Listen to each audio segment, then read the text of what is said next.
Menyembah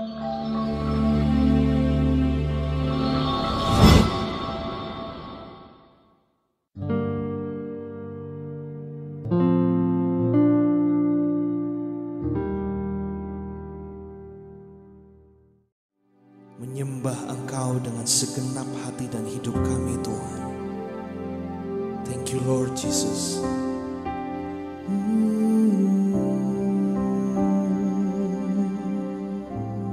Buka mata hatiku, buka mata hatiku, buka mata hatiku, biar ku memandangmu, biar ku memandangmu. Buka mata hatiku, buka mata hatiku, buka mata hatiku, biar ku memandangmu, biar ku memandangmu, biar ku memandangmu. Kau layak, kau layak ditinggikan,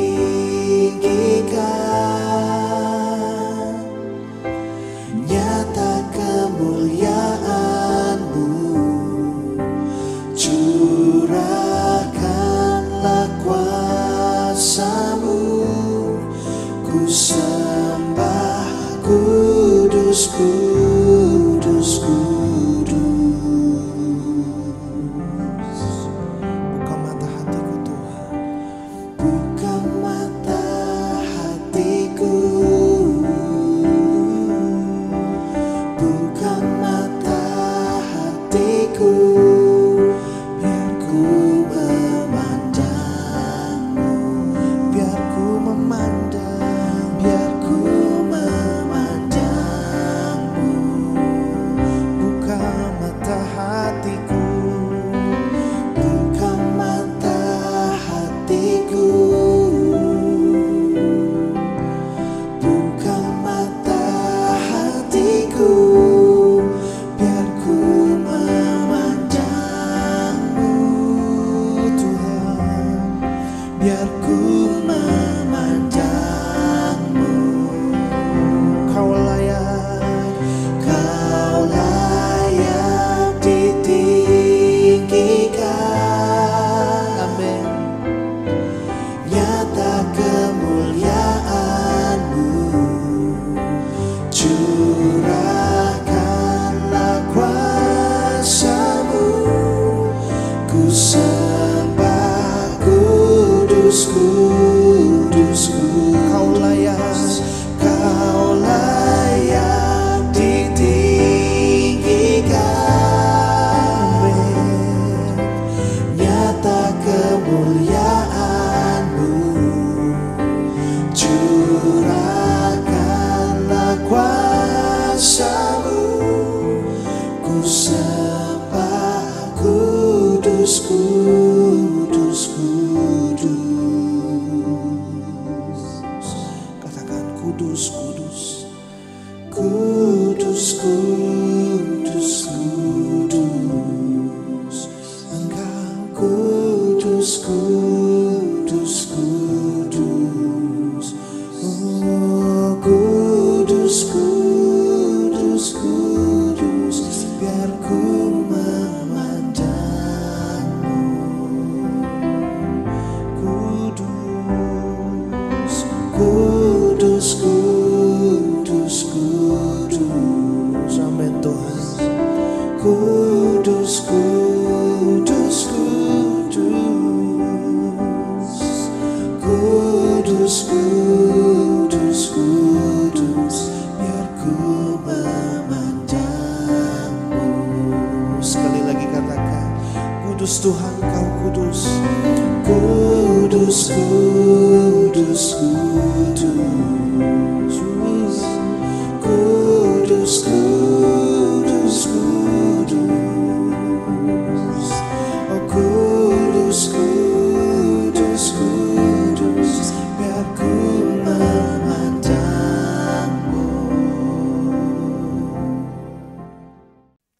Shalom The Warriors.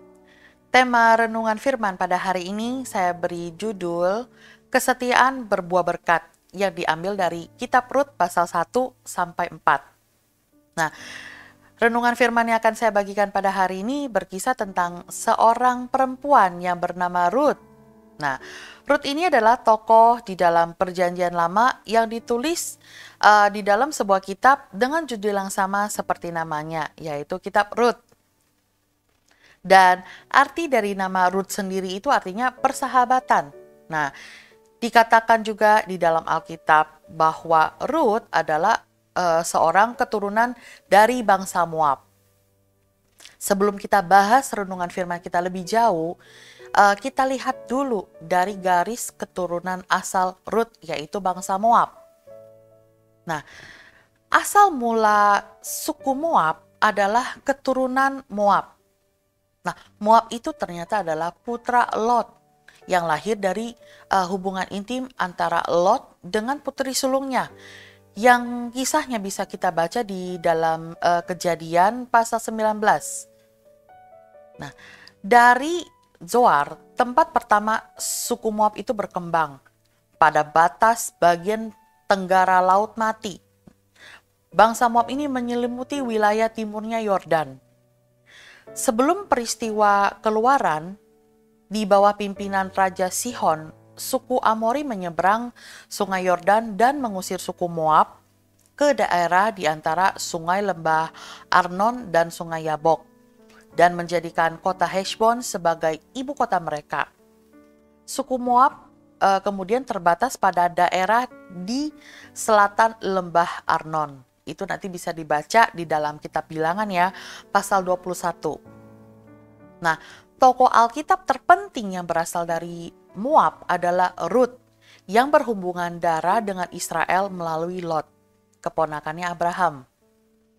Rut sendiri merupakan menantu dari Elimelek dan Naomi, pasangan suami istri dari bangsa Israel yang berasal dari daerah Efrata, Bethlehem, yang kemudian tinggal di daerah Moab karena terjadi kelaparan di daerah Bethlehem.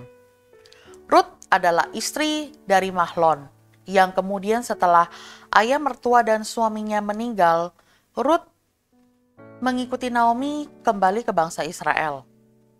Sebelumnya Naomi sudah menganjurkan kepada kedua menantunya, yaitu Orpa dan Rut, untuk tetap tinggal di tanah air mereka. Karena si Naomi merasa kalau kedua menantunya mengikuti dia terus kembali ke Israel, menantunya itu tidak akan bisa mendapatkan kebahagiaan dan kemungkinan tidak bisa menikah kembali. Nah, akhirnya menantu Naomi yang bernama Orpa memutuskan untuk berpisah dari Naomi. Sedangkan menantu yang satu lagi, yaitu Rut, tetap berpegang pada keputusannya semula, yaitu tetap mengikuti Naomi kembali ke bangsa Israel. Nah, meskipun Rut adalah seorang perempuan Moab, namun Rut tetap menunjukkan kesetiaan untuk menyembah Allah Israel, meskipun suaminya sudah meninggal. Alasan Rut untuk tetap mengikuti mertua perempuannya bukan semata-mata karena kebaikan Naomi, namun iman Rut kepada Allah Israel, kepada Allah Naomi, itulah yang membuat Rut mantap untuk tetap setia mengikuti Naomi kembali ke daerah asalnya. Nah, iman Rut bertumbuh ketika dia menjadi menantunya Naomi. Disitulah Rut belajar mengenal Tuhan Israel dan akhirnya percaya kepada Tuhan, sehingga Rut setia dan mau mengikuti Naomi kembali ke Bethlehem. Dengan membaca kisah Rut, ada satu kata yang dapat menyimpulkan kisah hidupnya, yaitu kesetiaan. Dengan Rut tetap memegang teguh perjanjiannya kepada Tuhan. Nah, kesetiaan seseorang biasanya diuji oleh situasi dan kondisi. Tidak jarang kesetiaan seseorang juga bisa berubah seiring dengan berubahnya situasi dan kondisi. Apalagi keadaannya semakin buruk atau susah. Nah, namun Rut tetap menunjukkan kesetiaannya meskipun menghadapi tantangan hidup yang tidak mudah. Kesetiaan Rut mendatangkan berkat di dalam hidupnya. Nah, berkat-berkat apa aja sih yang diterima Rut di dalam hidupnya? Nah, Rut itu menerima berkat penebusan. Dia juga menerima berkat keluarga dan menerima berkat kemakmuran dari Tuhan. Ketahuilah bahwa Tuhan telah berjanji kepada orang-orang yang sungguh-sungguh mencari Tuhan. Seperti yang tertulis di dalam Ibrani pasal 11 ayat yang ke-6. Tetapi tanpa iman tidak mungkin orang berkenan kepada Allah. Sebab barang siapa berpaling kepada Allah, ia harus percaya bahwa Allah ada dan bahwa Allah memberi upah kepada orang yang sungguh-sungguh mencari Dia. Lalu apa yang harus kita lakukan di dalam hidup kita supaya kita juga memperoleh berkat dari kesetiaan kita? Nah, ada beberapa hal yang harus kita lakukan supaya kesetiaan kita juga mendatangkan berkat dari Tuhan. Nah, hal pertama yang harus kita lakukan adalah tetap setia. Kita baca di dalam kitab Rut pasal 1 ayat yang ke-16.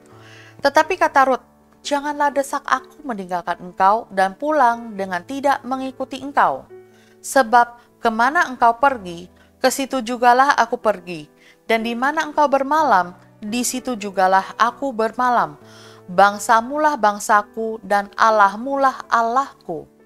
Nah, ada sebuah kisah yang sangat terkenal di seluruh dunia yang berasal dari Jepang, yaitu tentang seekor anjing yang bernama Hachiko. Yang patungnya ini tuh ada di stasiun kereta api di Shibuya di Jepang. Nah, anjing ini yang bernama Hachiko, dia tuh terkenal karena kesetiaannya kepada majikannya. Meskipun majikannya telah meninggal, anjing ini tetap setia menunggu setiap hari di stasiun Shibuya dan tidak pernah berpaling dari majikannya. Selama hidupnya, anjing itu diangkat dalam budaya Jepang sebagai contoh atau simbol dari kesetiaan. Hingga setelah kematiannya, anjing itu tetap dikenang dalam budaya populer di seluruh dunia, dalam patung, dalam film, buku, dan berbagai penampilan di berbagai media. Itu karena kesetiaan yang dia tunjukkannya. Ketika Rut memutuskan untuk tetap setia mengikuti Naomi, ia telah menumbuhkan imannya kepada Tuhan, meskipun ia akan mengalami situasi yang susah. Rut berkata kepada Naomi, Allahmulah Allahku. Sebagaimana Naomi kembali kepada Tuhan dan menjadikan Tuhan sebagai rajanya, demikian jugalah Rut menjadikan Tuhan sebagai rajanya. Bahkan Rut berani mengikatkan dirinya dengan sebuah komitmen untuk tetap setia sampai mati. Kesetiaan Rut telah menjadikan dirinya sebagai orang yang dipakai Tuhan untuk menjadi pembawa garis keturunan Yesus Kristus. Ketika kita setia di dalam rumah Tuhan, kita juga akan melihat bahwa hidup kita akan menjadi sebuah proses yang mengagungkan nama Yesus. Orang-orang yang memutuskan untuk tetap setia kepada Tuhan, sekalipun ada kesusahan, ia akan melihat bahwa Tuhan tidak pernah sekalipun curang dalam hidupnya. Seperti yang tertulis di dalam Mazmur pasal 92 ayat yang ke-13 sampai ke-16. Orang yang benar atau setia akan bertunas seperti pohon korma, akan tumbuh subur seperti pohon aras di Libanon. Mereka yang ditanam di bait Tuhan akan bertunas di pelataran Allah kita. Pada masa tua pun mereka masih berbuah menjadi gemuk dan segar. Jadi, saudara-saudara sekalian, tetaplah setia kepada Tuhan apapun kondisi yang kita alami. Ingat bahwa Allah yang kita sembah adalah Allah yang adil. Janji Tuhan akan digenapi kepada orang-orang yang setia dan taat akan perintahnya. Lalu kemudian hal kedua yang harus kita lakukan adalah rela berkorban. Kembali kita baca di kitab Rut pasal 2 ayat yang ke-2 dan ayat yang ke-7. Ayat yang kedua, Maka Rut, perempuan Moab itu berkata kepada Naomi, "Biarkanlah aku pergi ke ladang memungut bulir-bulir jelai di belakang orang yang murah hati kepadaku." Dan sahut Naomi kepadanya, "Pergilah anakku." Ayat yang ketujuh, tadi ia berkata, "Izinkanlah kiranya aku memungut dan mengumpulkan jelai dari antara berkas-berkas jelai ini di belakang penyabit-penyabit." Begitulah ia datang dan terus sibuk dari pagi sampai sekarang, dan seketika pun ia tidak berhenti. Ketika Rut dan Naomi sampai ke daerah asal Naomi yaitu Bethlehem, mereka harus bekerja dan berusaha untuk memenuhi kebutuhan hidup. Hal ini harus mereka lakukan karena mereka sudah tidak punya lagi harta benda ataupun ladang yang bisa mereka usahakan. Dalam keadaan seperti itulah, Rut mengambil keputusan untuk bekerja memungut jelai di ladang milik Boas. Bahkan dia rela bekerja dari pagi tanpa berhenti. Dia bekerja tanpa mengenal lelah. Dia rela berkorban untuk memenuhi kebutuhan dia dan mertua perempuannya. Sikap inilah yang kemudian membawa Rut mendapat belas kasihan dari Boas, sang pemilik ladang tersebut. Dari sini kita belajar tentang Rut yang tidak hanya setia, tetapi juga rela berkorban. Kesetiaan dan iman Rut kepada Tuhan membuat Rut menjadi pribadi yang penuh kasih. Kasih itulah yang membuat Rut rela berkorban dengan bekerja tanpa lelah. Dia mengasihi mertuanya seperti dia mengasihi dirinya sendiri. Rut benar-benar menerapkan hukum kasih yang dia terima dari mengenal Tuhan. Maka dari itu, setiap kita harus bisa menerapkan hukum kasih di dalam hidup kita masing-masing. Jangan lagi memilih-milih kepada siapa kita harus mengasihi. Semua manusia patut dikasihi tanpa ada pengecualian. Seperti Kristus yang telah mengasihi kita tanpa memilih-milih. Lalu kita lanjut dengan hal ketiga yang harus kita lakukan adalah tetap dalam rancangan Tuhan.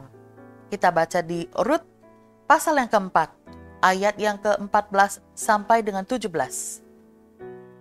Sebab itu perempuan-perempuan berkata kepada Naomi, "Terpujilah Tuhan yang telah rela menolong engkau pada hari ini dengan seorang penebus. Termasyurlah kiranya nama anak itu di Israel. Dan dialah yang akan menyegarkan jiwamu dan memelihara engkau pada waktu rambutmu telah putih. Sebab menantumu yang mengasihi engkau telah melahirkannya. Perempuan yang lebih berharga bagimu dari 7 anak laki-laki." Dan Naomi mengambil anak itu serta meletakkannya pada pangkuannya, dan dialah yang mengasuhnya. Dan tetangga-tetangga perempuan memberi nama kepada anak itu. Katanya, "Pada Naomi telah lahir seorang anak laki-laki." Lalu mereka menyebutkan namanya Obed. Dialah ayah Isai, ayah Daud.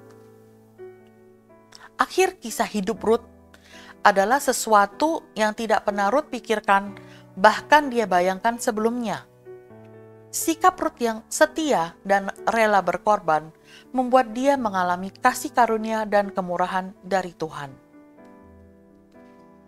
Rut akhirnya menikah dengan Boas dan memperoleh seorang anak laki-laki yang bernama Obed. Tidak berhenti sampai di situ saja, karena kemudian Obed memperanakan Isai yang adalah ayah Daud. Dengan kata lain, Obed adalah kakek Daud. Jadi dari Rut inilah garis keturunan Daud, seorang raja besar di Israel, berasal. Dan kita semua tentu tahu bahwa dari keturunan Daud inilah Tuhan Yesus Kristus dilahirkan ke dunia. Dengan kata lain, Rut termasuk dalam bagian rencana Tuhan untuk menyelamatkan dunia. Sebab dari keturunannya lah Yesus Kristus, Juru Selamat dunia, dilahirkan. Sikap Rut yang tetap setia dan rela berkorban membawanya ke dalam rencana Tuhan yang indah dalam hidupnya. Rencana yang tidak pernah ada dalam pikirannya. Sebab yang Ruth tahu bahwa dia ingin tetap setia kepada Tuhan dan tetap mengasihi mertuanya, sehingga dia rela berkorban. Namun semua hal yang dilakukan oleh Ruth membuat Tuhan memilihnya untuk masuk dalam rencana Tuhan yang indah. Percayalah bahwa kesetiaan dan sikap rela berkorban yang didasari iman kepada Tuhan akan membuat hidup kita tetap dalam rencana Tuhan yang indah.